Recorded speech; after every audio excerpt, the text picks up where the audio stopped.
Vamos a hablar del don de la indulgencia, porque la indulgencia es un don, es un regalo inmerecido. Pues vamos a hablar de él. De entrada, borremos de nuestra mente pensar que es un proceso automático, pensar que consiste en hacer una serie de cosas para obtener un perdón de pecados. No es así. El punto de partida para entender este don de la indulgencia es precisamente la redención. La redención operada en la cruz de Cristo. La sobreabundancia de la misericordia de Dios. La sobreabundancia de los méritos de Cristo. Hablamos de algo que es inagotable. La abundancia de la misericordia de Dios. Y la misericordia de Dios, como es inmerecida, siempre es don. Pero claro, como es algo que Dios nos da, podemos pensar que no tenemos que hacer nada. Podemos adoptar una actitud quietista. No se trata de no hacer nada, pero tampoco se trata de hacerlo nosotros solos. Esa misericordia de Dios exige una respuesta del hombre. El propio don maravilloso de la misericordia exige ser acogido. Y esto no significa que Dios pone su parte, que es la misericordia, y tú la tuya, que es tu esfuerzo en acogerla. No. Se trata de que no te resistas a la gracia de Dios que te impulsa a acoger más gracia.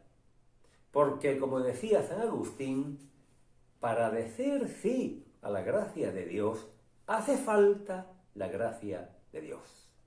Por lo tanto, hay una oferta de misericordia gratuita por parte de Dios por los méritos infinitos de Jesucristo, y también hay una respuesta del hombre, que es voluntad de Dios que se haga, y que Dios auxilia al hombre para que la acepte antes del acto de la aceptación.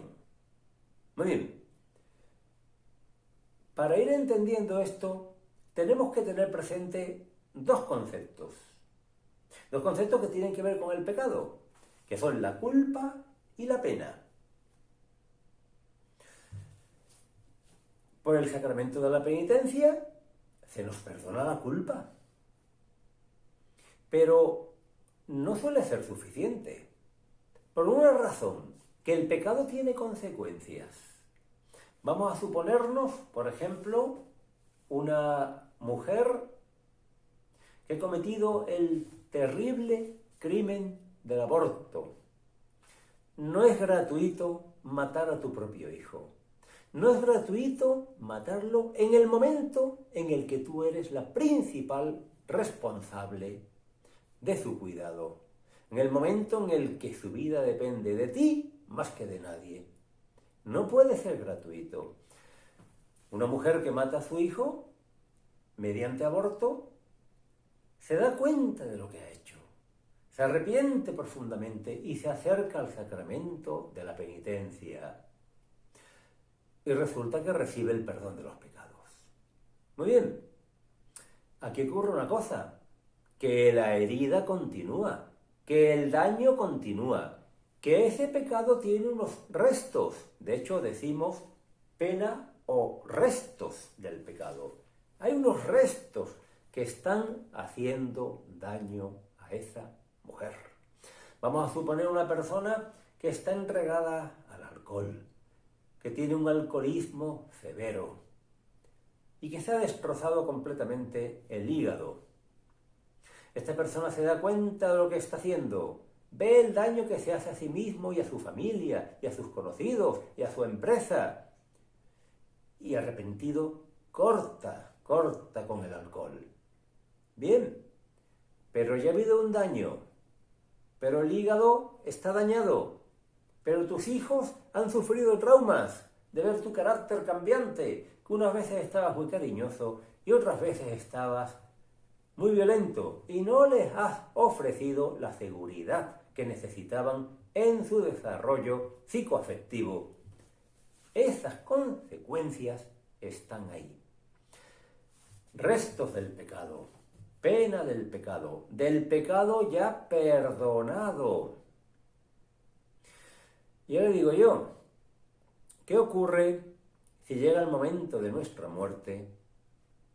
Nos arrepentimos profundamente de todos nuestros pecados, nos reconciliamos con las personas dañadas que podemos, pero no podemos con todas, porque algunas habrán muerto, otras estarán lejos, otras no saben dónde estás. Te confiesas. Muy bien, estás arrepentido, has recibido el perdón de tus pecados.